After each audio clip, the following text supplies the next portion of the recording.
Excited about that scoreboard though, I know we are. No, what Tennessee did. It looks great. Good afternoon, everybody. Welcome to this special call meeting of the Cleveland Board of Education. We're going to start with a prayer this morning, and I've asked Carolyn Ingram to have that with us. Thank you. Let's pray. Our Father, what a beautiful day you have given us. And we pray that we will be mindful of all of the many blessings that you have. And now as we start this meeting to know what is best for our children, we pray that you will give us the wisdom and the guidance that we need. Now bless each member here, bless our school, bless our teachers, our children, and we will give you all the praise. And help us to be that person that you created us to be. In your name we pray. Amen. We will stand for the Pledge of Allegiance. Pledge allegiance to the flag of the United States of America and to the republic for which it stands, one nation, under God, indivisible, with liberty and justice for all.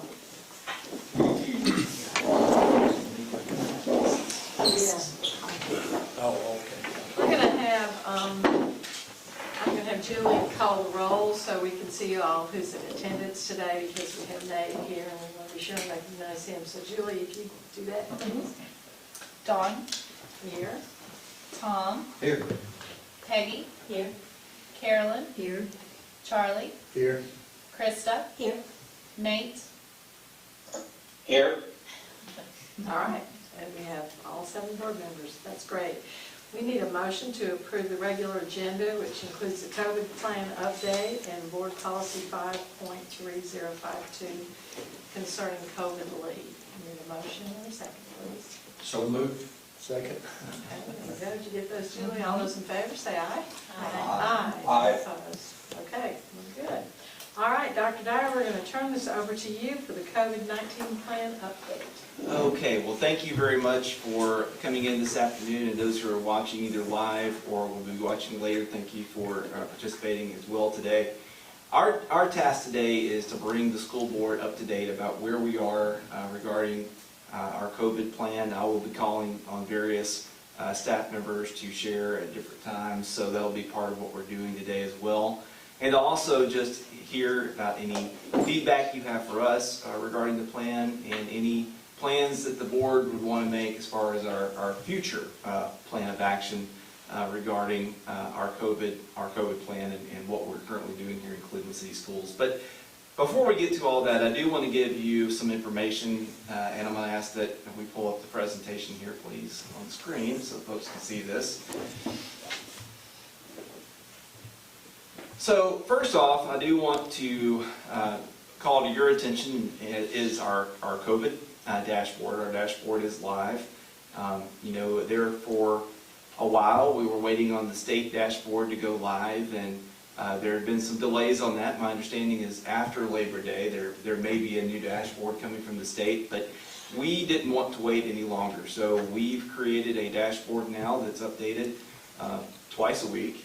It's updated on Wednesday, Monday, and Wednesday of the week.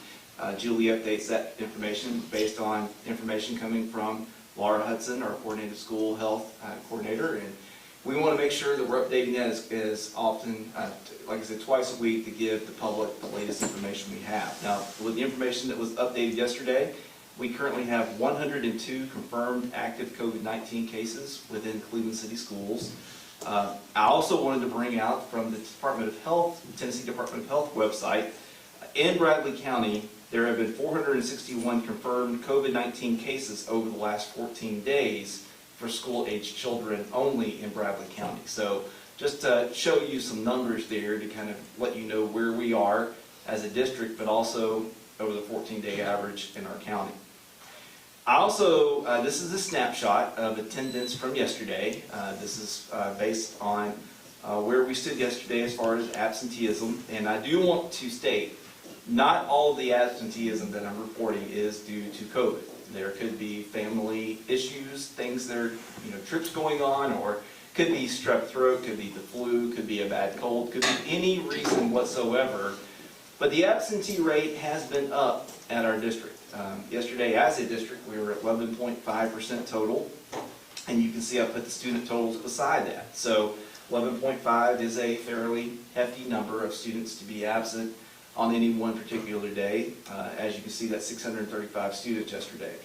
Arnold is 14.1% absentee yesterday. Blythe Bauer, 10.5%. Canyon Creek, 13.5%. Mayfield, 7.7%. Ross, 10.6%. Stewart, 10.2%. Yates, 13.8%. The middle school, 15.5%. And then the high school is at 8.8%. Now today, looking at the numbers just a little bit ago, Michael Kars is the keeper of all numbers. That student absentee number has come down just a tad bit today. Not a tremendous amount, but a little bit. So, every day that's going to rise and fall somewhat. It's a day-to-day event that we look at. We have a tracker that we look at. I look at it every day, and I know others do too, just to know where we are as far as the student absenteeism. And it has been, like you might see, with a heart rate, just up and down as we go throughout from the beginning of school to where we are today. I have a question, Dr. Okay? So, that's normal, without COVID, just any school year, the absenteeism changes day to Right. day. Is this percentage of 11.5 higher than if we took COVID out of the equation? Yes, it is. I think, Michael, I'm going to look at you at this. If you were to give us a last year, well, maybe not last year, 2 years ago, look at where we might be on a day, just a random day, what percentage would you say would be absent on a typical school day 2 years ago? So typically, we're between 4 and 5% absent in a day, so this is more than double that. Yeah. So that answers that question. We're more than double of the absentee that we would normally see during a normal school year without COVID being part of the equation. Krista has a question. So during pre-COVID days, when we would have flu take off in a school or something, what were those parameters? There have been times when we have closed schools for flu. What percentage was typically a range that you would be concerned about? That's a good question, and there's nothing written. Right. So that's not a written procedure that we ever necessarily had. It was a judgment call, and usually it dealt around staffing. So when we got to an issue of not having enough adequate staffing at a school or schools, that's when we would look at closure more than just looking at student absenteeism. And that kind of plays into the next screen. I was going to show you the next slide. We'll talk about where we are as far as staffing goes. So it hasn't necessarily been just a student number, although that's always part of the equation. Really, it's do we have enough staff to adequately open that school building? Peggy? Yes, I was just observing, it looks like it's affecting the younger children more than the kids like the high school age. I'm going to ask Laura. I'm going to look at her for that. What are you seeing, Laura, overall? Laura's our coordinated school health coordinator for those who are watching online, but what are you seeing as far as numbers overall? Just a trend? Dr. Elliott and I were actually just having this conversation. The high school is still really leading the way with the total number of cases for the year, and I feel like that's what was happening last year also. We are seeing more cases in our elementary schools than we probably did last year, but just kind of a comparison of what we were seeing last year. Last year, total cases in the system, we had 515 cases that we worked. This year, already, in 1 month, we've already seen 305. With high school, I'm looking at the percentiles, not the numbers, because we're talking about a lot more students, in one school. So wonder what the difference is. And I can figure that out for you, if you'd like. What it says is 8% at the high school, 8.8%, and it looks like the others are all, except for Mayfield, are in double digits as far as percentiles. That's the absentee percentiles? Right. Yes, and so this is COVID, like, the case count. We could figure that out really quick if you'd like. Might be helpful. We'll have Laura do a little math product on the Yes. side. I'm going to move over there this time, Mr. Cars, for this. Charlie? Well, we're in our third week of school, right? We're in week 4. 4, okay. What was that when we started school? When we started school, I've actually got that number pulled up over here. I give me just 1 second to get to that screen. I have a lot of screens open right now. When we were back Okay, so for the district, if you go back to August 11th, for the district, we were at 5.53%. When you go to August 19th, I'm just taking random days as I see them here. August 19th, the district was at 9.17%. If you go to August 27th, where the district was at, that's not going to pull up now. We were out the 27th. We were out the 27th, there you go. If you go to the 30th, August 30th, we were at 12.11%.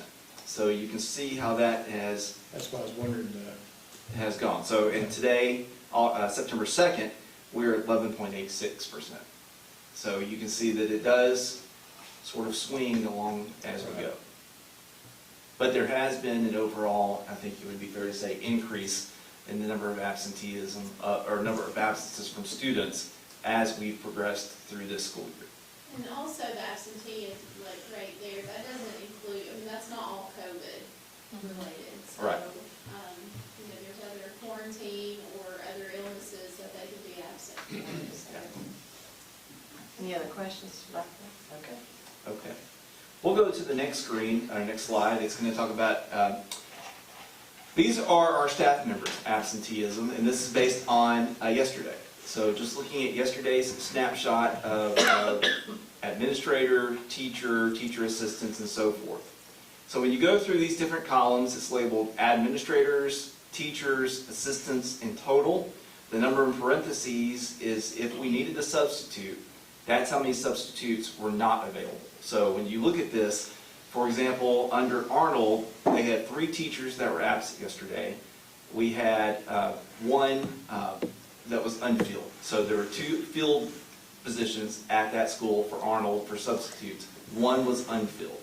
And you can see how that operates throughout. So when you go through a school, you look at the high school, for example, there were 10 teacher absentees yesterday, and 2 of those went unfilled. So 8 of those were filled positions. But when you add all those up, for a total of yesterday's teachers, we had 38 total teachers that were out for whatever reason, and 16 of those were unfilled. So those were 16 unfilled positions of classrooms. So if you think about a school like Yates or Ross, if you were to put 16 of those in one building, you can see how that would be. Now, we're able to stay open because that spreads amongst all of our buildings. And we have some of the best teacher assistants and others that are jumping into classrooms and helping us to remain open. Now, saying that, we also had 16 total teacher assistants absent yesterday, and 8 of those were unfilled. So, you know, we have to take it on a day-to-day basis. And what I've shared with our principals is that, you know, when we talk about remote learning, we're going to get on all those things here in a few minutes. That's on another slide. But I've told them they know their school better than anybody else. You know, we're out there. I come and visit schools often. I know Jeff, we all do.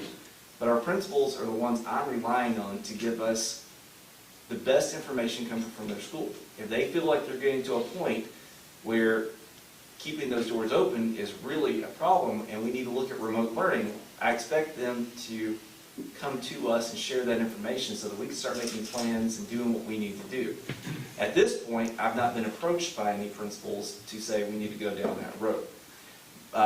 Attendance today is looking a little bit better. I have this is from 6:30 this morning. The latest that we had, and ASOP, which is our substitute computer system, we had 23 of 37 spots requiring subs that are filled. So we have 37 as of this morning, total positions that required a sub, and 23 of those had been filled. So we are adding substitute teachers. They are coming in. We are starting to see more applicants. We can always take more. So anybody that's watching, we always need more substitutes that are qualified to go into classrooms. So that's something that we are definitely need to do. So it is better today somewhat, and but again, that's a day-to-day basis. Every day is different, and we just have to see what each day brings us. Typically, Fridays and Mondays are going to be your toughest as far as filling spots and also just absenteeism. So we're doing, I think, no thinking. I know those principals and our teachers and their teacher assistants and cafeteria workers and bus drivers, they are doing everything possible to provide a quality education in a really hard environment right now. What do It's you tough. do? What do you do when you can't find a substitute for a teacher? Well, you have teacher assistants that have to maybe not do RTI that particular day, and maybe they transform from being an RTI small group leader into being the leader in that classroom for the day.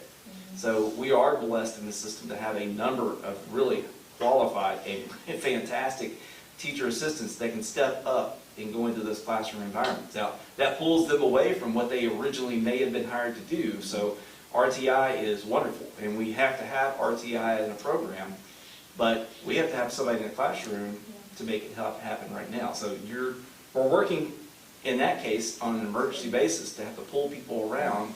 Dr. Elliott, is there anything you would want to add on that? I mean, Yeah, I would say assistants are doing a lot of the work in that regard as far as those intervention programs. They're having to go into those classrooms, but also our special teachers. Sometimes they're having to cover for classes like that, so maybe a PE teacher or someone in those specialty areas. Also our administrators Well, have that's stepped what I was in gonna say. and taught as well. I know a principal and assistant principal this week that did that and taught some English classes and things like that. So yeah. Well, and everybody's I'll, chipping in. looking at Doug Moore behind us over there, Doug Moore was the assistant principal yesterday at Blackbower Elementary School. So, you know, we're doing what we have to do.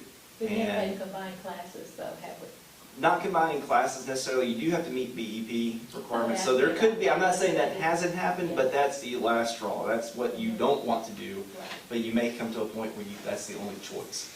But I am heavily relying on our principals to keep us updated so that I can keep you updated about what we're doing and where we're going. And if we need to go remote or do something like that, we need to know so that we can make the application and go down that road. We don't want to wait and do this kind of thing last minute, because I know that's hard for families and everyone else. So we're trying to do as much as we can to be as transparent as possible about where we are. Dr. Dyer, this is Nate. Quick question for you. The teacher column here, do you have the total number of teachers that are active in the system available? Cindy, do you know the total number off the top of your head for teachers? It's around 450 Yeah. or 60. It's around 450 total for teachers. Okay. Yeah. And then the second part was, these numbers are instructional and admin. It doesn't include additional or other support staff. Is that correct? That's correct. This doesn't include bus drivers, cafeteria staff, those kind of folks. That number is not indicated here. And so do we have any numbers around that as far as absentee so we can get a bigger picture or see the full picture? Yeah, I can get that for you. That's not that hard to pull. This chart, we just didn't want to make it huge. But I think if you were to take, for example, bus drivers, we've had the vast majority of them come to work. I know we've had an instance where we have one or two that could not make it, but for the most part, I'm looking at Hal Taylor, he's here too. That has been able to work itself out. We've had to cancel a bus route or two, but other than that, that's been okay. Cafeteria, that's been a little bit of a struggle. Again, finding substitutes right now is just really difficult, including for cafeterias, school nutrition. So we've had people just jump in and go to work in there and do things outside of their normal job duties, which is fantastic, and that's the kind of staff we have in Cleveland City Schools. But I can get that number for you. I don't have it right here in front of me right this second, though. That's fine, I don't really need the number. I just Yeah. wanted to really point out that these numbers are just instructional and there's other considerations. Exactly. Operational staff, and that's the thing, this is what we talked about on the commissioner's call yesterday, because we have a commissioner's call every Wednesday. When we're looking at remote learning, it's not just your instructional staff and not just students.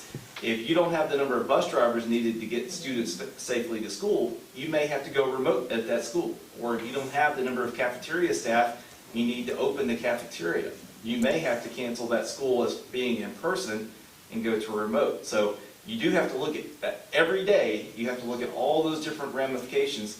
Kelly Kaiser and Dr. Elliott and I, we have early morning get-togethers and make sure, or evening, and make sure that the next day we have what we need and kind of look at what direction do we need to go. So far, we're hanging in there, and if I say we, it's a team effort. Everybody's pitching in and doing above and beyond work, and that's just kind of what you see in the school system, but I'm very proud of the effort, but we're going to be realistic too, and if we need to change something, then we just have to make that change. Dr. Dyer, didn't Kelly Kaiser present us something about a group that works in getting subs there? We haven't changed that. Right, no, the next board meeting, our regular board meeting, that will be something that we'll be discussing as an agenda item. Is looking at a way to help with that. Actively recruit, and we're Right. supposed to be pretty good at it, Charlie Right. told us. Right.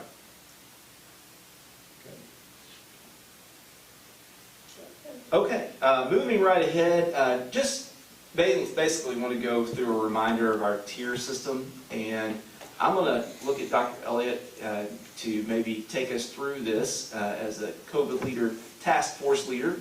Hal Taylor is also here. I'd like Hal to do some reminders for us about our HVAC, our fresh air intakes, because that's something that you hear about on the news every once in a while.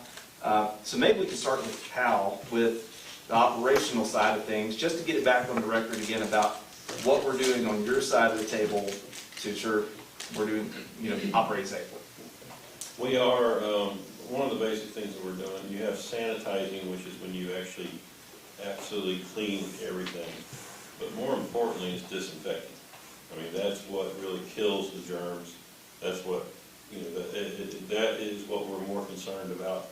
So every day we're disinfecting all the classrooms. And custodial staff has been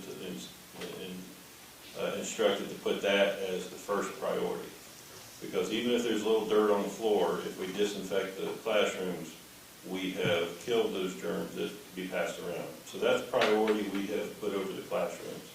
Also the buses, we're continuing to disinfect the buses every day on a daily basis. So that's one thing that we started that, with the buses even before COVID came along, and we did that last year in all our classes.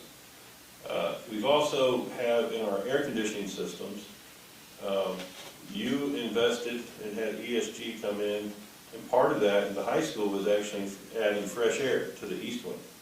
So now throughout all of our schools, we have fresh air that comes in. So anytime you have a classroom, you have fresh air constantly being exchanged. So you don't have stale air. You're not breathing the same air constantly. Within a few hours, you have a completely changeover in all your air. And what we've been doing with the energy management is we've turned those, as we have climbed back up, Cliff will be turning that fresh air amount back up. We may sacrifice some energy savings to get more fresh air into the classrooms and get the stale air out. And then along with that, we use a medical grade filter. We use a pleated filter in all our units. It's a medical grade filter, so it's providing us really good filtration and catching the particles that we have coming through. And that's following guidelines and suggestions. And we've been doing that for a number of years as well. So that we started long before COVID. Dr. O'Connell has a question. Hal, over the last year or so, I guess, I've noticed these vaporizer type things. They're going in and spraying on airplanes and classrooms and things like that with what is that? That's an electrostatic, that's what we're using too. And that is an electrostatic sprayer.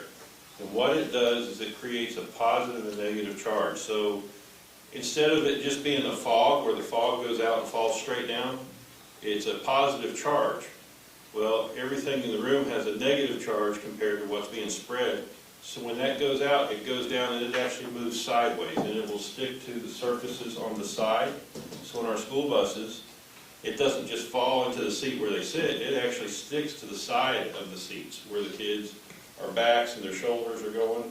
It sticks to the front of the seat where they're breathing. So we're actually, by using those electrostatic foggers, we're putting the disinfectant where it needs to be. And we're actually covering a surface much better. It's not getting just the top here, it's getting the back of the chair, it's getting under the desk a little bit.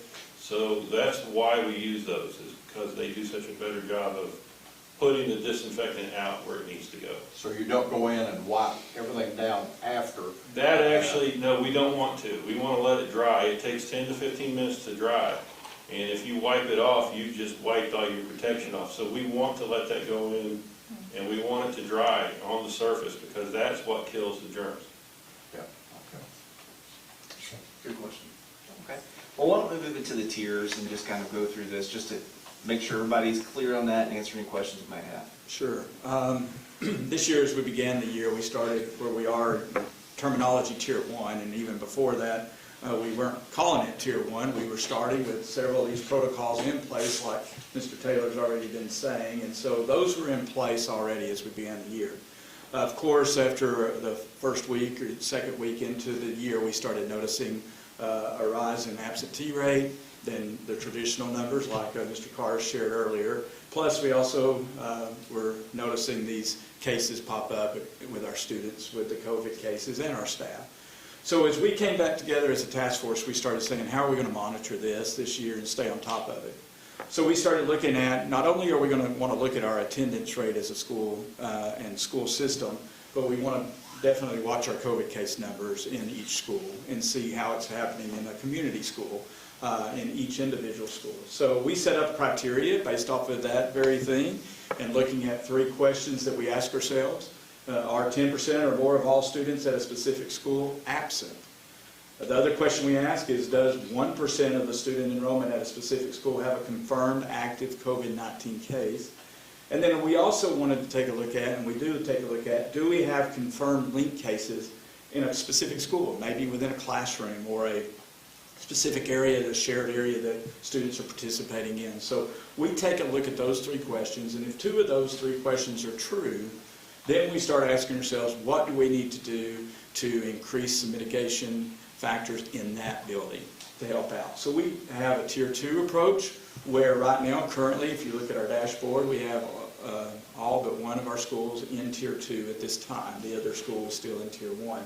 But Tier 2, we continue our mitigation measures. A couple of things that we added regarding that is we're limiting the number of visitors into the building, mainly non-academic visitors. Now, if we have a person who comes in to help do a presentation with a partner with our teacher or someone like that for an academic reason, they still come in, but the majority of our visitors continue to be remain on the outside of the building, and our assistants or administrative assistant will greet them at the front of the school to help them out with what they need.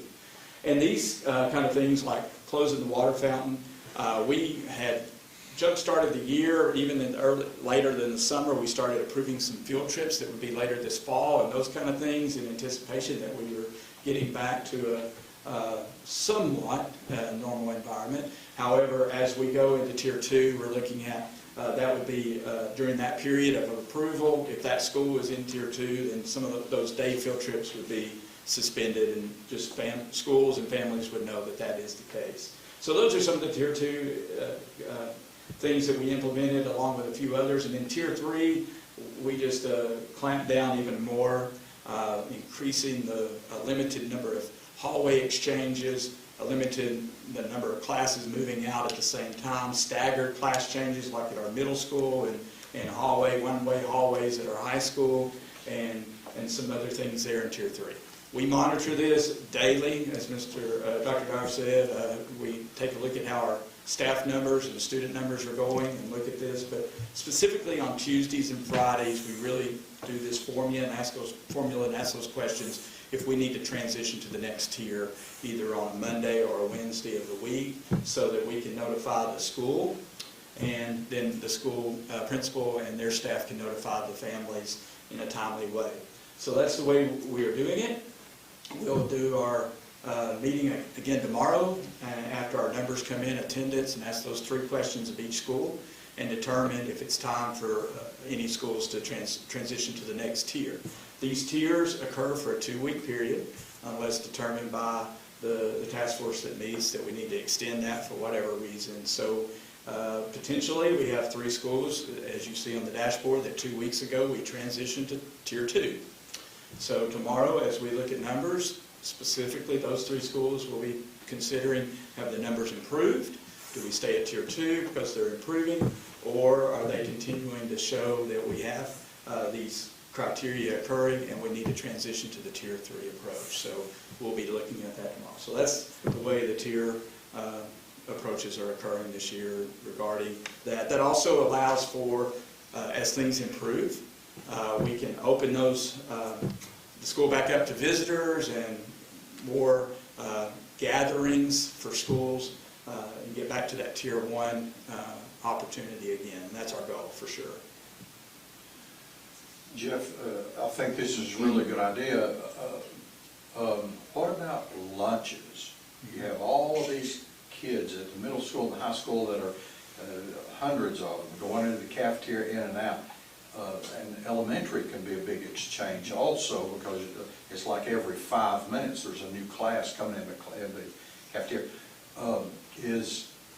I know the teachers don't like this idea, but is eating lunch in the classroom an option, or is it on any of the tiers, or any suggestion?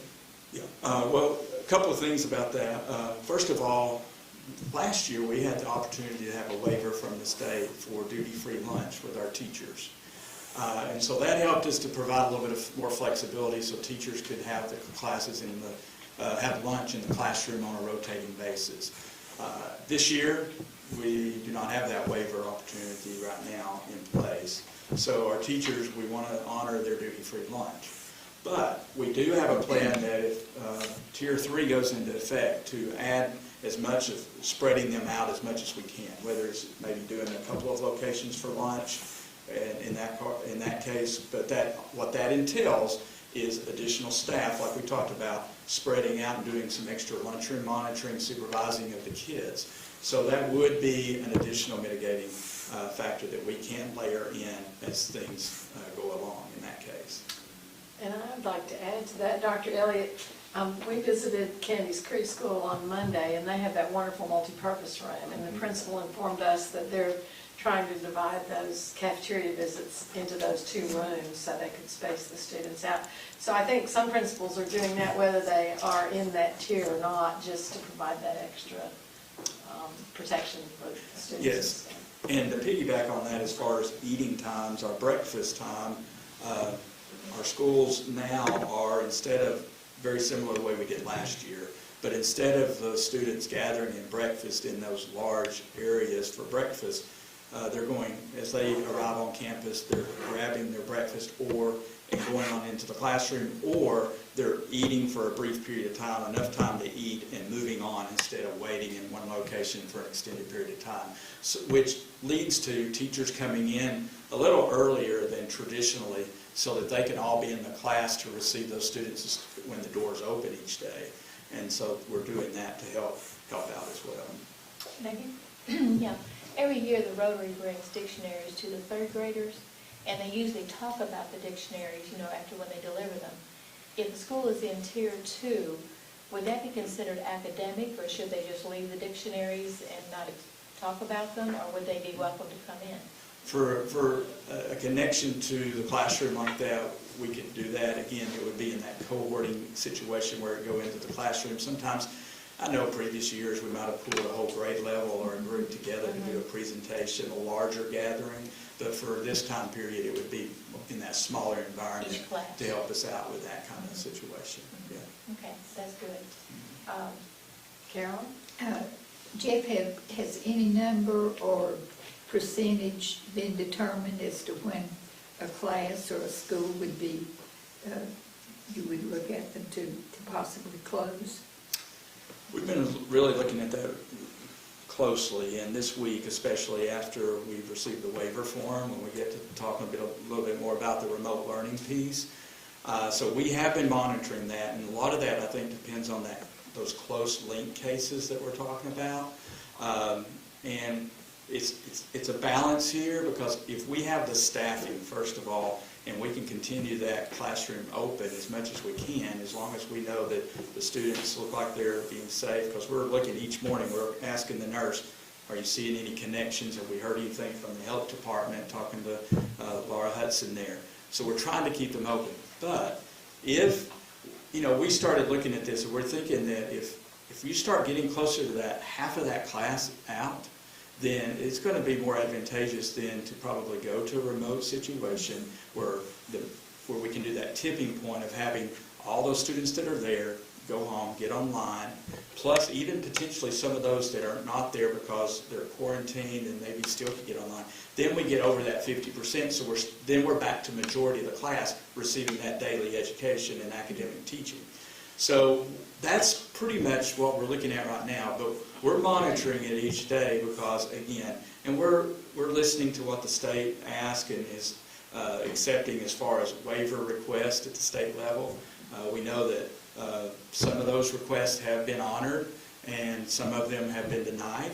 And so we're keeping a close ear and an eye on where is that breaking point, what the state is would like to see. So, but of course, if the teacher and the staff members can't cover that class, then that could lead us to needing to go remote and team teaching with maybe a paraprofessional, but letting a certified teacher or a specialist teacher that's a certified teacher be supporting the other classroom teacher who's doing some additional remote teaching as well. And just to add to that, another consideration with that is if you have a staff member who's out because they have COVID or strep throat or the flu or a bad cold, if they're using a sick day, I'm not going to ask that teacher to teach remotely. They are sick and they don't need to be teaching in person. They don't need to be teaching remotely. They need to rest so that they can come back to us sooner. So that's one of those aspects you may have to look at. Another option, which is inclement weather day for a school or for the district, if we get to a point where too many staff members are physically ill for whatever reason, because I'm just not going to ask people to work if they're sick. That just doesn't make sense. Now, if they're quarantined at home, for being in close contact and they're not actually showing symptoms or ill, that's a different thing. We can do some remote learning that way, and we can do some different types of telework even.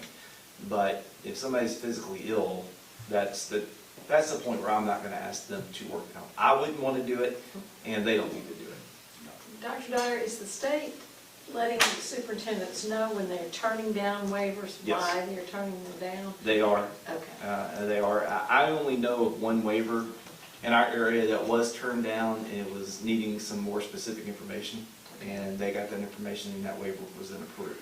But you all know that as superintendents, We so do. you can come back when we're We do. applying and say that won't work. We know Yeah. that because they turned down. It seems to me the state is looking heavily, and again, I'm not the commissioner's office, I'm just, based on what I'm looking at, it looks like they're looking at staffing as being the number one reason why you might go remote. Student illnesses is going to play a part of that, that's part of the form you send in, but your staff numbers are what look like is the biggest factor as far as that goes. Okay.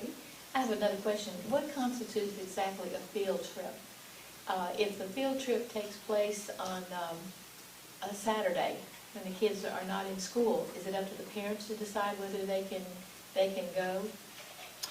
Well, if it is a class-based field trip, that's what we're talking about here in academics. So if it's and the whole class is involved, then that would be the field trip like we're talking about. If it's an extracurricular option, something above and beyond, then we are allowing that extracurricular team. We're conferring with them and making some decisions right now.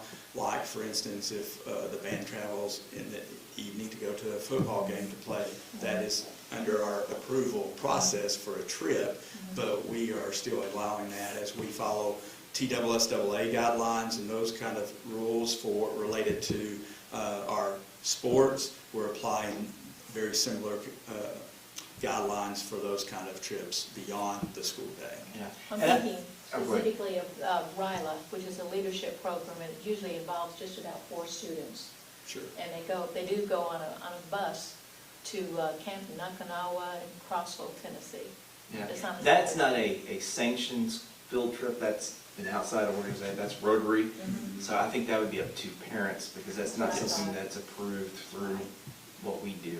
Now, I will say, kind of playing off that question, questions sometimes come in about band or athletic teams and things like that. And I'll tell you, we take them through the same 3 criteria that is listed up here. So, we had an incident, and I'll let Dr. Elliott kind of talk about that. I don't want to say the specific team or organization, but we had a team that had to be put on not suspension, but had to suspend their actions for a determined amount of time because they had a COVID situation. So, we're heavily involved in this, and Doug too. So, yeah, Mr. Moore and Mara Hudson, Mr. Kaiser, and I were notified a couple of weeks ago about a team who we had some cases that had come in, and they were starting to come in. And so we really wanted to take a close watch on that. So we were asking questions. We were calling the principal, the athletic directors, and the coaches and saying, tell us a little bit more what's going on. And so as we started digging, we kind of realized that there were several cases here going on. And so we started asking ourselves these 3 questions, the criteria related to the team, not the school. And they all started, they would all be true, not only over 10% of the team, but over 1% were definitely COVID cases.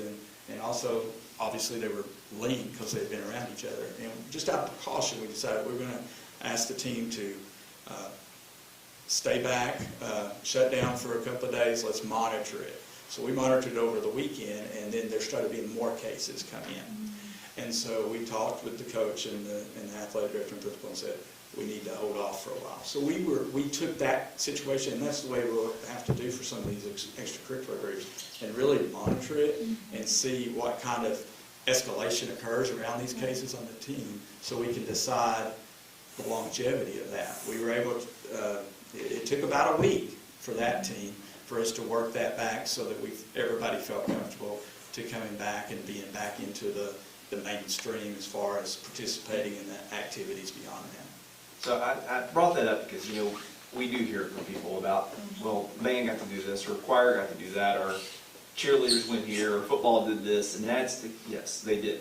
And they're still, they're still competing, and Friday night, tomorrow night will be a jam-packed, Benny Monroe Stadium.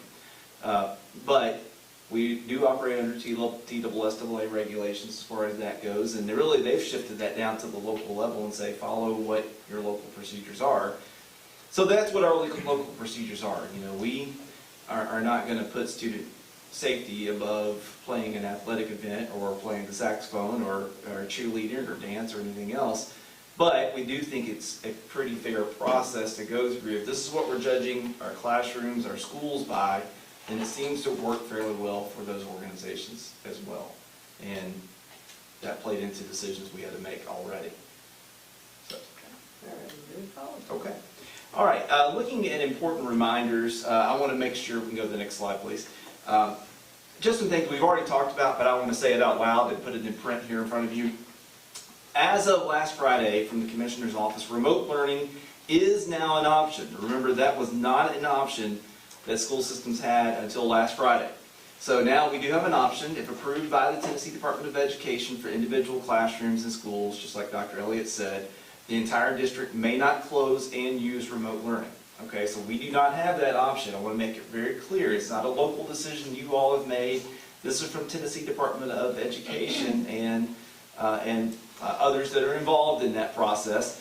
We cannot close the entire district and go remote this year. Not an option. But I will state that if a school closes, for example, just an example, if the middle school were to go remote, all extracurricular activities during that time that we would be remote cannot take place. Whether it's after-school band, after-school choir, theater, football, you can't have anybody in the weight room after school. None of that can take place during that period. And we can only do remote learning for 7 days. Okay, so after 7 days, you'd have to have another waiver approved by the Commissioner of Education. So it's on an every 7-day rolling process. So that's how that would operate, and that's how that works. Okay. Hybrid learning. I've had people ask a lot about this. Can we go, for example, at the high school to a hybrid learning approach where you have an A-B schedule? Students in Group A come Monday, Wednesday, Friday. B comes Tuesday, Thursday. Then you flip-flop the next week. And the answer is no. Again, that's not a local decision that any of us have made. That's through the Commissioner's Office. Right now, we do not have an option to do a hybrid schedule like we've had last year. So I just want to make that clear. Okay? Inclement weather days. As you know, we have used 2 inclement weather days. We do have, and just a point of clarification, we have 7 remaining. We had originally said 6, but we went back and calculated there are actually 7 remaining inclement weather days. And we also have some professional development days that if we needed to convert to school days, we could. So we're in good shape as far as that goes at this point, and hopefully we stay that way.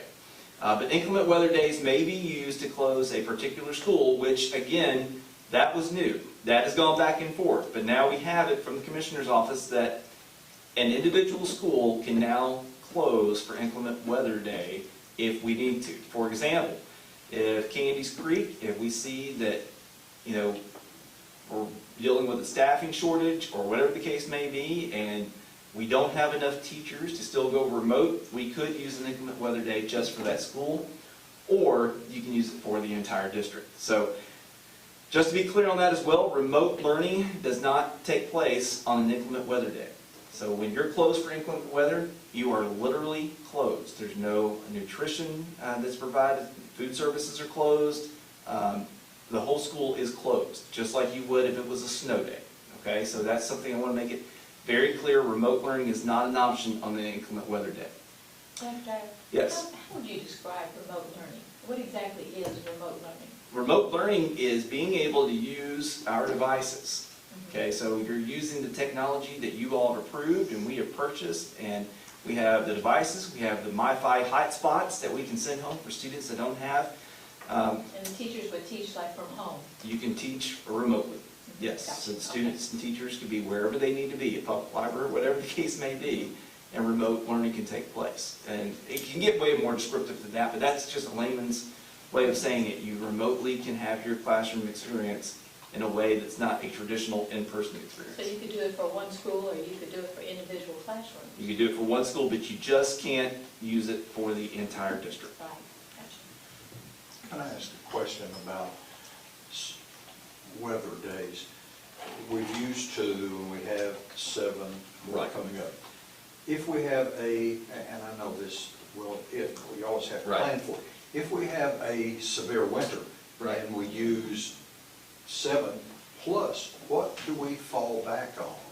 At that point, we do have some professional development days, like I've said, that are out there that we could convert to back to school days. Now, we'd have to get commissioner's approval for that because it's already on our calendar, but we could do that. So I think that would get us 3 additional days. 3 more days. I believe. Yeah, so we do have what could be 10 days, but let's say we use all those and need 2 more. Then you may have to come back as a board if we don't get a waiver for those and say, okay, we're going to have to make up 2 days of school either at the end of the school year, or some school systems have used Saturdays in the past, or other ways to do that. Now, no one wants to do that, and I get that from employees, from students, from anybody, but if the commissioner doesn't give you a waiver for those extra days, you would have to make them up somewhere.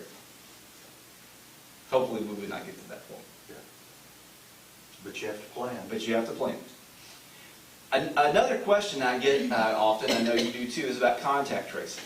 So contact tracing is conducted under the authority of the health department here locally with assistance from school officials as requested. We do have a great relationship with our local health department. Laura Hudson has worked closely with the health department here, and I'm going to ask her if she can just tell the board and the community that's listening a little bit about this partnership we have and how this works. So we really worked to develop this process over the last 2 weeks. Right now, what we're doing is we're sending a daily report to our liaison at the health department. They just reinstated our COVID liaison, school liaison at the health department last week, I believe. So during this week, we've kind of worked to get a process together. And so what we're doing now is we're sending a daily report of all of our confirmed cases for the day. And our liaison is taking that report. We're sending her contact information for those students, just that directory information that we're allowed to give them. And then they are flagging those cases in their system. So as those come in, they know that they're Cleveland City Schools students, they know that they're positive, and so then they start doing the case investigation and start leading that investigation. If they recognize any, like if they're in their investigation, see any kind of trends, like if we see some classrooms that need some attention, or sports teams, athletic or extracurricular activities, anything like that, they will let us know, and I talk to them 2 or 3 times a day usually. So if there's identified close contacts, so if a student says, yes, I sit beside, these people in class, I would say that they were close, we were within 6 feet, we weren't masked, just kind of that quality of your contact. Then she will send those names back to me, and I will give her the directory information for those students.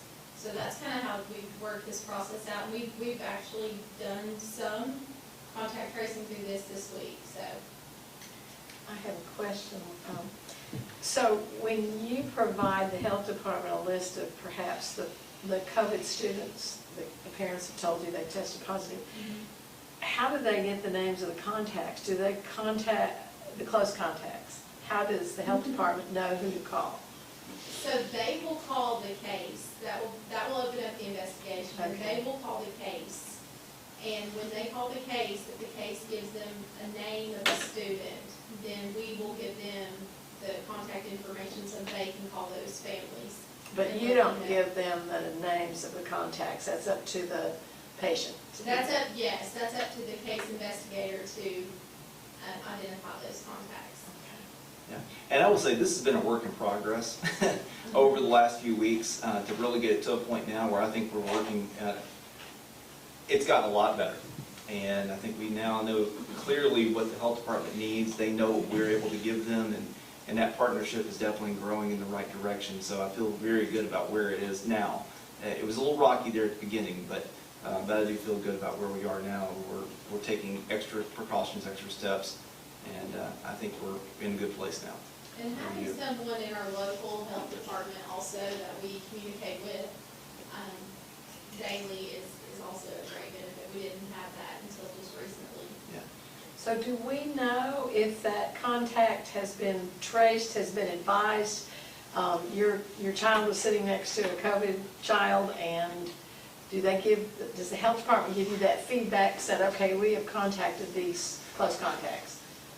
Do you know that? So with our local liaison, what she will do, she knows that they need a letter, so she always offers that letter that they can give to the school.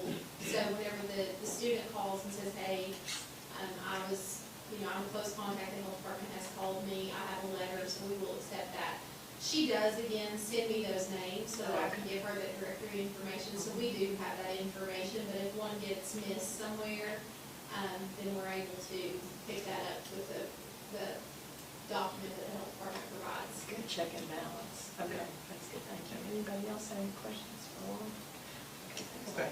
We'll go to the next point then. And another question I get a lot, why doesn't the school system require vaccinations for students and staff? And quite frankly, we cannot, by law, require that staff or students have the COVID vaccine. So that's something that verified through our attorney and everything. So that's just kind of an answer to that. We are not allowed to. And the last point that I have on this screen is just a reminder. Oh, sorry. What percentage of our teachers took the vaccination when you had it back? Well, I can just say staff overall. The day that we had the mass vaccination, the 2 days for both of the shots, we had about 400 come through that day. So that's roughly half of the staff came through for vaccinations, and then I'm sure others went out and got it on their own at other places too. I did. I personally went somewhere else and got both mine. So they don't have an exact number for you to show you that X percentage of our staff has a vaccination, but I would say it's a good majority, but I wish that others that are out there, quite frankly, would consider that option as well. That would help us to stay open, but I can't mandate it, and I can't go down the hallway and ask everybody who got vaccinated, who didn't, and do any of that. So, but it definitely would help us. The more people that we can get vaccinated in our school system that are age 12 and older, the better we're going to be. But of course, we can't require that. And it's a family choice as far as that goes, but we certainly do, we're a proponent of it, just like the governor and our mayors have stated. The final point here, our nurses now do have the opportunity and to test for COVID-19 in our health clinics. We're very proud of that. We got that grant, of course, from the state. Laura Hudson did a great job writing that and making sure that we got the funds to do some really neat things for COVID this year. Even though we were hopeful that the numbers would stay down, here we are, and we're back in the thick of it again. Just a reminder to do that for students. Parent permission is required, so we can't just, I want to make sure the public knows that, we can't just start testing students if we think they're symptomatic, that there is a parental part of that permission is required. We also can test our staff. So we have a staff member that may have symptoms. Remember, those symptoms mask a lot of things. Hay fever, I saw that on the news today, is huge right now. So, if right now I had, some kind of symptom, I could go get a test and it may come back negative and I may just need to go get an allergy shot for the day.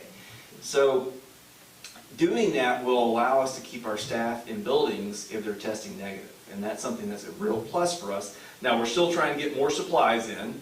Well, actually, those were received yesterday. Good, good. So we'll be expanding that. Right now, we're just testing staff for return to work.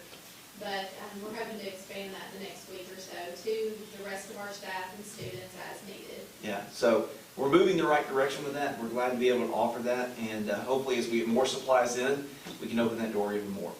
How long does it take to get the results? That's a good question. How long does it take to get the We results? offer a rapid test, and that's about a 10-minute test. And then we also have a PCR that will be available, and that is a 30-minute result.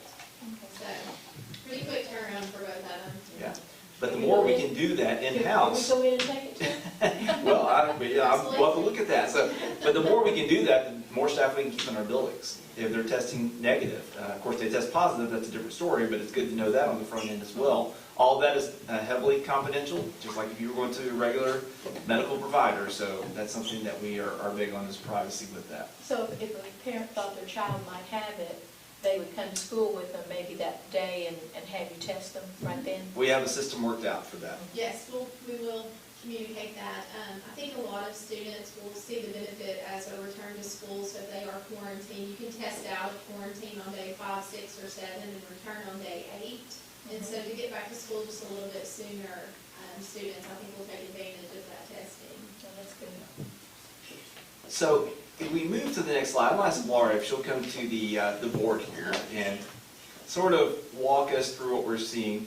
This is a graphic that was designed by actually the Franklin Special School District. And I asked Dr. Snowden if we could borrow that. And at the very small disclaimer on the bottom gives credit to the Franklin Special School District. But I really thought this was just a great way to show the power of wearing a mask in a building. Whether it's a school setting, whether it's at your church, it doesn't matter where it is. I know we're not necessarily wearing them here, but we are distanced away from each other. So, when we start thinking about this, right now masks are requested to be worn in our schools. I mean, that's something we request everyone to do. And this chart does a good job of showing how masks minimize student exclusions from school itself. Now, the little asterisks on the bottom show that not every classroom is set up just like this. You have different configurations of classrooms and things, but this is just taking a generic classroom and showing you how this works. So, Laura, would you mind kind of showing us what we're seeing here? So we'll start with this one. So the new guidance says that no matter the distance, if both the case and the contacts are masked appropriately, then you are not excluded from school for quarantine. So you're not considered a close contact. So here, this is your positive case, and everybody is masked, and so you can see everybody gets to stay in school. They're the green dots. So over here, your positive case, 9 students are without mask around, or let's say the positive case is the masked student, or not masked student, I'm sorry. And the yellow circles all around them, even if they're wearing a mask, would have to quarantine. They would be considered a close contact. So it has to be both participants there, the contact and the positive case have to be masked. So are there any questions about that? I think that would be a good picture to have in the newspaper, because I think a visual image helps you understand it a lot better. It does, and that's what I really like about this. The graphic does a great way of explaining it better than words sometimes. And you've noticed that from the local hospital, they've been using infographics to get out there about the word, about who's vaccinated, who's on ventilator, all those kind of things. So that's really important, and it speaks volumes, I think, for what we're trying to do. And, if everybody in the classroom was wearing that mask in that particular case and wearing it appropriately, then you can see only one student is excluded, and that's a student who has that case of COVID. And I So- know, it may seem, if people in your classroom are not wearing their mask and you are wearing yours, it's still beneficial. Yes. Just because if you're the one that, is COVID positive and you're wearing your mask and then everyone around you is, if they're not masked, they are gonna have to quarantine. But if I'm wearing a mask and I'm positive and 3 of the 5, are also masked, then we're only sending 2 students home for quarantine. Right. So it has to be both persons though, it can't Right. just be one. Well, Laura, in your opinion, are those blue, I don't know what you call them, the paper kind of masks, are those good enough? Or do we need to graduate to the multi-layer cloth? The Department of Health doesn't really indicate which is better, it just asks for a mask. So, there's hospital grade mask and then the fabric mask, the neck gaiters, all of those are, they don't differentiate which kind of mask you wear. It's just if you are masked. Okay, I didn't know. So just one that they give you everywhere you go, those are good? Yes. Okay.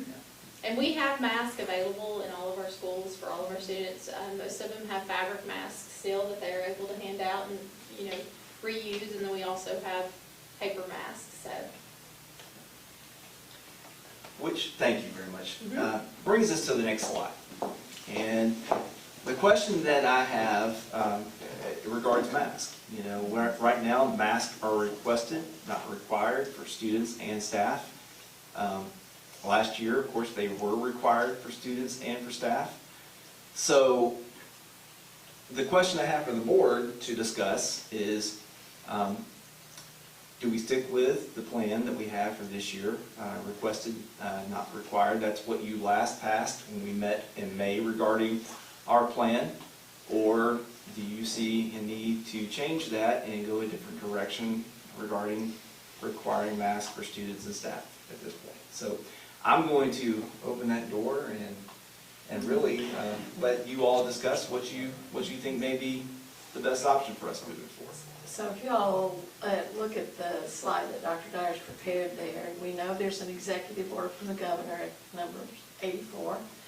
And no matter what we mandate, anyone can opt out if they, whatever procedure Dr. Dyer and his staff set up, when we talked about a written opt-out, that a parent would have to opt out of the child wearing a mask. We have to decide, is this K-12, Dr. Dyer? Would you consider it for the whole ages, or? That's really up for you to decide at this point. If you're looking for a recommendation, I would say if you're going to do it for students, that I would recommend starting in the early ages and going all the way, especially since there is an opt-out provision. If a parent doesn't want their child to wear it, they could opt them out in kindergarten or 8th grade or whatever the case may be. So I'm going to throw this out to the board members. If somebody would like to make a motion, or Dr. Dyer, do you want to make a recommendation? Do you want to hear what the board says first? I think I would like to hear, because I know you all have opinions, and this is something that you represent your constituency out there, so I would be interested in hearing what you have. So even though we say they are required, a parent can still opt out? Yes, a parent can opt their child out, or if a student's at the high school and they're age 18 and older, they can opt themselves out of that, of course. How do So, they go about opting out? if you go, can you go to the next slide real fast? And I have actually linked that. So if you can go to the opt-out form, I'll show it to you. This is something that we've created that will be on our website. So if you pass a masking mandate for students, I won't qualify that, say this is for students, this is not for staff. So this is for students. We have a form that would be on our website. This would be a Google form that would be able to be uploaded, and we could, all the principals would have access to this, and it sorts by school. We also have bus numbers on there so that Hal could make sure he knows and updates bus drivers about who has this. This form and this information would actually link to PowerSchool. And if you're a classroom teacher, you could look at your PowerSchool slide, and Mr. Carr, of course, is an expert in PowerSchool, but basically you would be able to know who in your classroom for first period has a mask out option signed and part of what we have. So that's an easy way to sort it. Teachers are on Power School all the time. It's another thing they would have to do. It's another thing they would have to look for. And we all know that they're extremely busy, so I do want to point that out. This is one more thing that we would be asking teachers and principals to do, which I'm very mindful of that, and I know you are as well. But that is a way that they could check to know who has an opt-out form on file. An opt-out form would be required. You've heard the attorneys talk about that. This is something that would be required. If an opt-out form is not on file and you've required masks to be worn, that would be problematic. Well, your slide suggested dress code violations Right. in our discipline policy. Right. And I'll be honest, last year, I don't think we had many problems. In fact, I know we didn't. We did not have many problems at all with students or staff really wearing the mask. As the year waned on, we started seeing a little bit more of that, which is understandable, but in the heightened part of COVID, when it was really going strong last year, we really did not have issues. And I went to all the schools and I walked the hallways and I saw it. Now, I'm not going to say everyone was doing it 100%, but I would say a majority were doing exactly what they needed to do. You know, if they see that visual where they know that if they have their mask on, they're not going to be quarantined. Right. I think that speaks loudly to Sure. the parents and to the kids too. Sure. Charlie, you have any thoughts? That bottom paragraph that's what I like, because I don't know about y'all, but the last spring, I was Yeah. getting burned up with phone calls and stuff, Right. and my kid, perfectly healthy and everything, but if we do it this way, and they got their mask on, and they're not showing any symptoms, they can stay in school. Well, Right. Did y'all get a lot of calls too? Yeah. I mean, it was just, yeah. but I like that last paragraph there for me. It's that last paragraph is fairly new, and it does allow us more leeway in how we operate in a school setting. And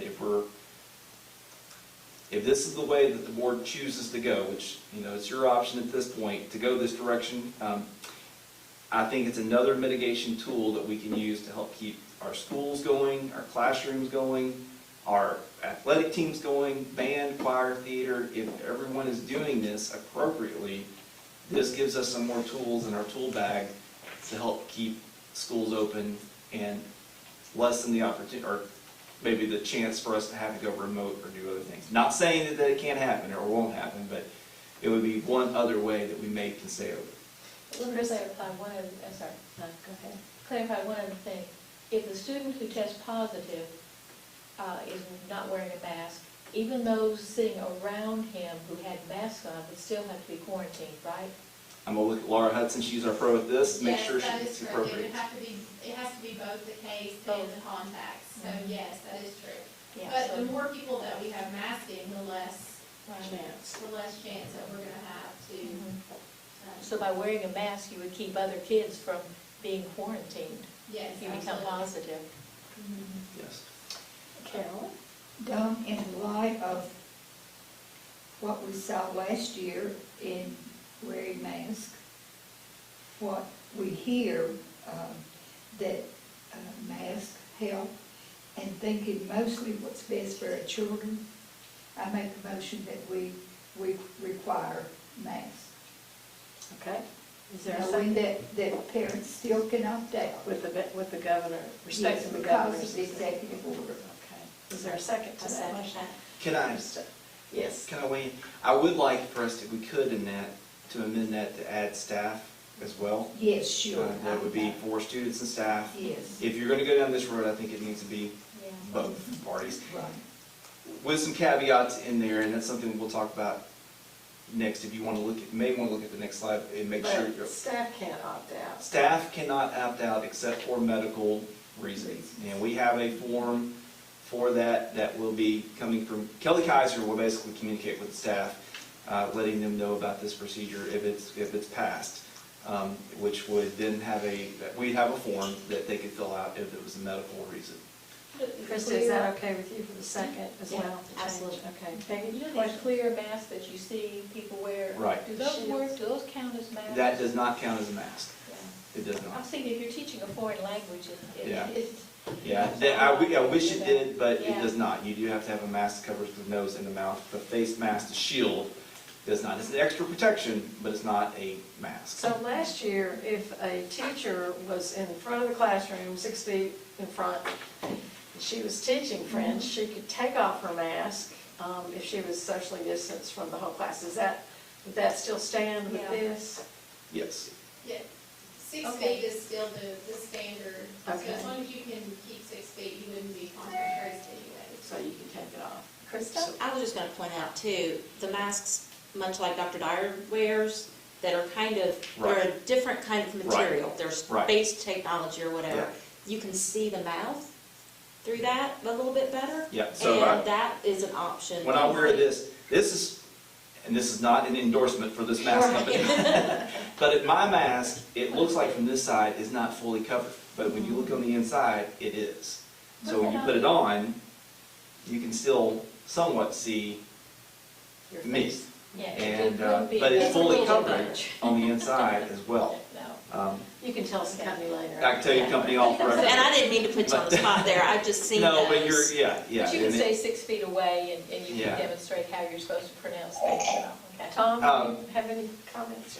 Well, I was reading something yesterday, not the local paper, but a paper, and it was talking about, this is airborne, this is not through touching and things like that. It was talking about the number of shields and all these kind of things that you see in restaurants and things like that, and those are so non-effective because you have all the air and you know, if I go to one particular restaurant here to pay my bill, I always step around it and shake hands with the owner of the restaurant, and, you know, we talk about family and all of that, and his shield is still there. So they were talking about, what are we gonna do with these millions, billions of dollars worth of plexiglass now that are laying around somewhere that are kind of useless, where that reflects back to the shield compared to the mask. It just doesn't do what it should do. Any other comments on this motion? If I could, I'd like to, if it's okay with the board, kind of walk through the next slide just to make sure, I don't know if it needs to happen right now or before.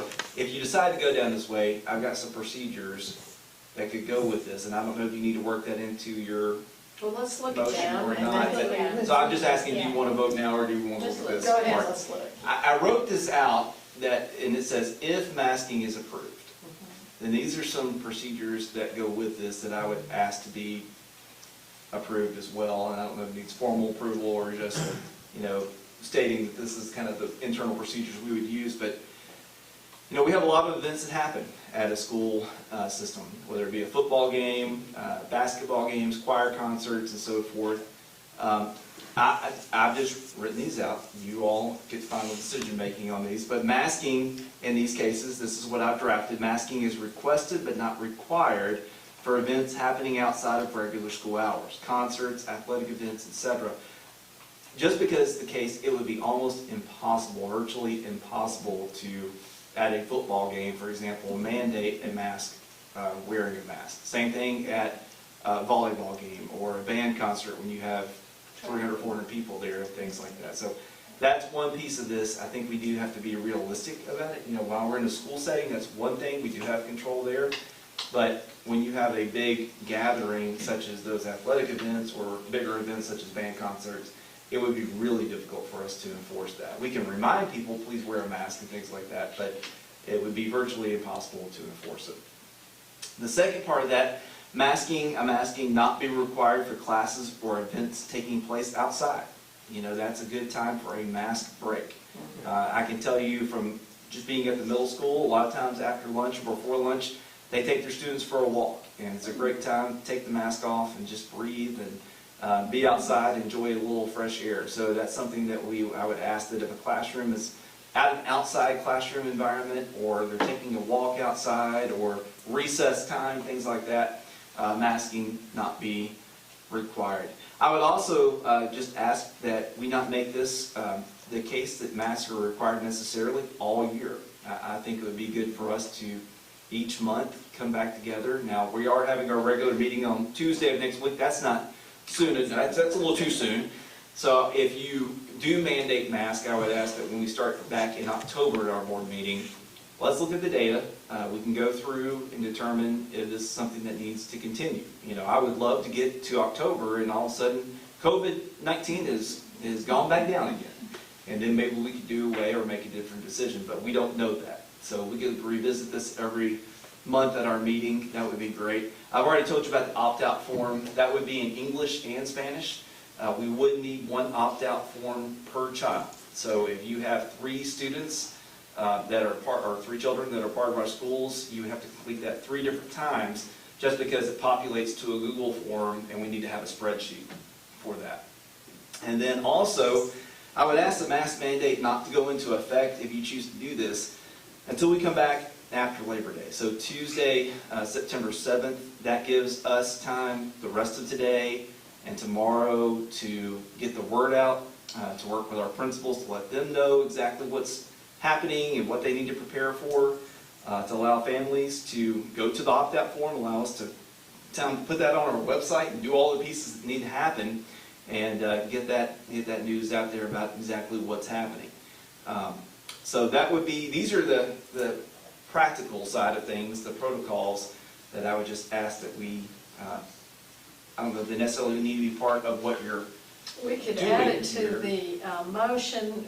Your motion would stand the way it is, plus the logistics that Dr. Dyer has recommended.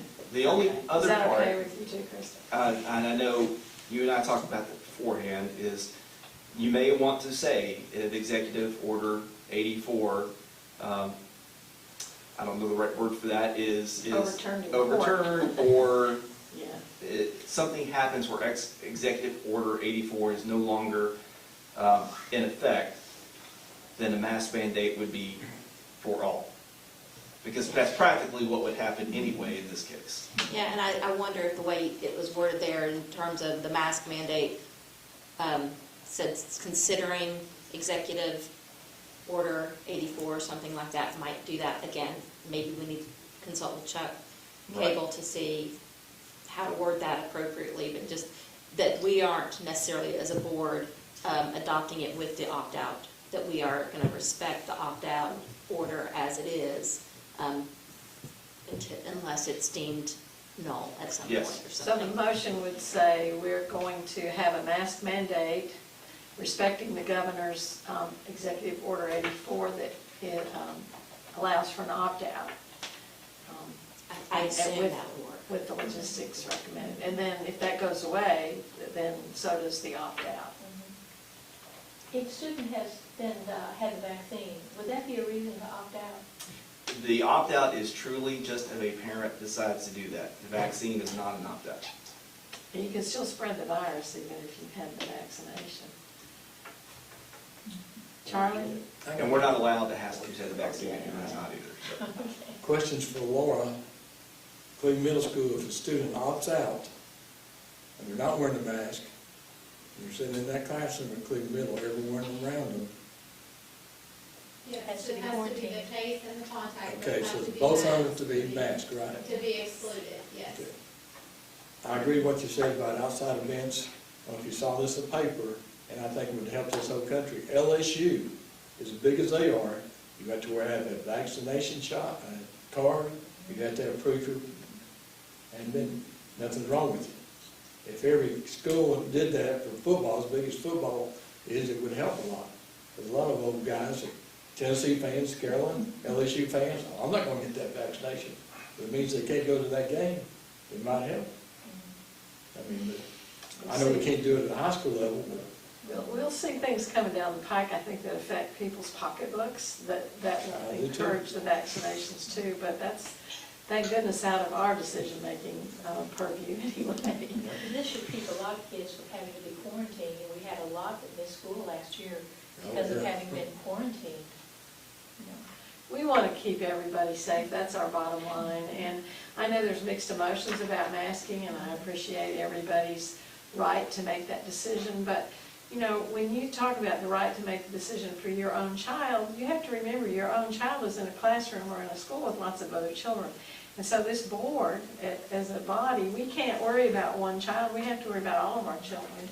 And what we see in masking data right now is that this is the best protection, other than the vaccination, that we can do for our students, as well as those other mitigating efforts that the schools are already doing. And so we have to think collectively about all of our students, not just my student. And if a parent has a good reason to opt out, they will. And that's fine, they can do that. Are there any other questions or comments? Is the motion clear, Julie? Do we have it all muddled up for you, or you got it okay? She does a great job, doesn't she? We make these motions and add and subtract, and she gets them. All right, we'll have the vote. Then let's do a roll call vote, Julie. Okay. Dawn? Yes. Tom? Yes. Peggy? Yes. Carolyn? Yes. Charlie? Yes. Krista? Yes. Nate? Yes. Okay, the vote is unanimous. Well, we will work, as soon as we're done with this meeting, to start getting the word out to staff, families, everyone, to make sure they understand what you've voted to do today, and we appreciate that vote, and we'll move on this right away. All right, we have another agenda item here, Dr. Guy. Talk about question. Okay. Should the cases escalate quite a bit, Right. would you see us saying that we would forego Executive 84? I cannot do that without your Well, I blessings on mean, that. could But we? I would not suggest we do anything in that regard without consulting legal counsel. Oh, sure. You know, we need to consult with Chuck Cagle, because being an executive order, there could be ramifications if a school board or a school system bucks that and decides to go a different direction. So I would be very cautious about me stating anything that could get us into legal jeopardy without us having probably an executive session with Mr. Cagle, just make sure that we all understand exactly what could happen because of that. I would say But so. you know, we're going to look at student safety and staff safety, and that's just something that's paramount. That's what we've been doing and what we'll continue to do. And did it successfully last year. Yeah, exactly. We had a great last year. We've had a great this year. I mean, when you go out to schools, learning is happening. It's not all just COVID. We're seeing a great amount of work being done, and it's because we have fantastic teachers, we have fantastic staff, we have fantastic students, and they're getting the job done. But we need to do all we can to help them continue to do that. So I think this will be one more way. And I know not everyone in the community will agree with this, but it's one more way we can help students and staff stay together in schools. They didn't agree with us before either, so. Yeah.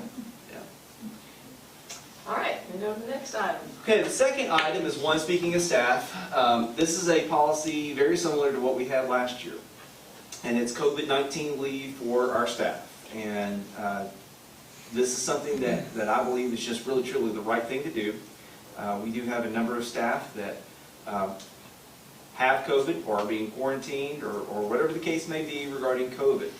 So with this leave, this policy, this policy, if approved, would sunset December 21st, 2021, unless the board at our December meeting or January meeting would vote to expand this to second semester. This policy would be retroactive. And that's important to know, retroactive back to July 1, 2021. So we would have to comb through our records, and Cindy's department would basically have to find those who've been out for COVID leave that could be documented and revert sick days over to this, and that's something we would work through. This policy would provide 8 days of paid sick leave during the first semester of this year if an employee is unable to work or telework, and that's important. If they can telework, they must. But if they're unable to work or telework because the employee is subject to federal, state, or local quarantine or isolation related to COVID-19, has been advised by a healthcare provider to self-quarantine related to COVID-19, is experiencing COVID-19 symptoms and is seeking a medical diagnosis, is caring for an individual subject to or advised to quarantine or isolate due to COVID-19, must be a personal relationship as defined by sick leave policy to the employee, or is caring for his or her son or daughter whose school or place of care is closed, or a person who regularly provides child care is unavailable for reasons related to COVID-19, and no other suitable person is available to care for the child during the requested point of leave. And then it goes into some definitions there.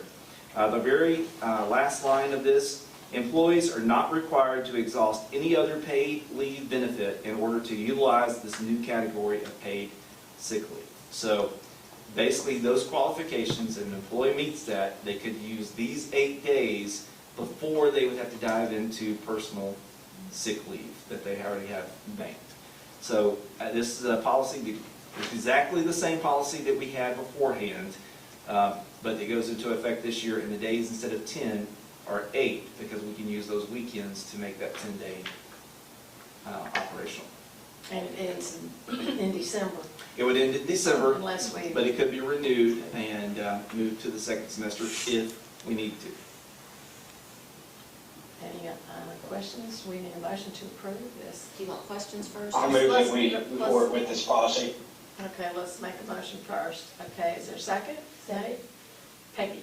All right, now questions. I just wanted to check, I guess check in with Cindy to see, are we financially okay to be able to do this? Okay. Yes. There you go. That's a It's good like- We are in good shape financially. We like that answer. Yeah, and I think this is just the right thing to do. It takes care of our employees. We let it sunset because we really didn't think back in June that we were going to be back in this, but here we are, and this is the first meeting we've had a chance to make this happen, so here we go. Well, we just heard all the stories about how their assistants are going and teaching classrooms, or teachers are Yeah. teaching 2 or 3, or RTI instructors are doing, I mean, they are all working hard Yes, and trying to teach I agree. amidst all these other concerns that are going on. absolutely. And have a good, normal school year for our students, and this is the least we can do, in my opinion. Anybody else? All right, we'll take the vote then. Julie, you want to do a roll call, please? Dawn, Yes? Tom, Yes. Peggy, Yes. Carolyn, Yes. Charlie, Yes. Krista, Yes. Nate. Yes. All right, unanimous, excellent. Okay, that's Anything it else for on today. tonight? That's it. Anybody else have anything? Well, then we will officially adjourn by general consent. Thank you all for being here today. So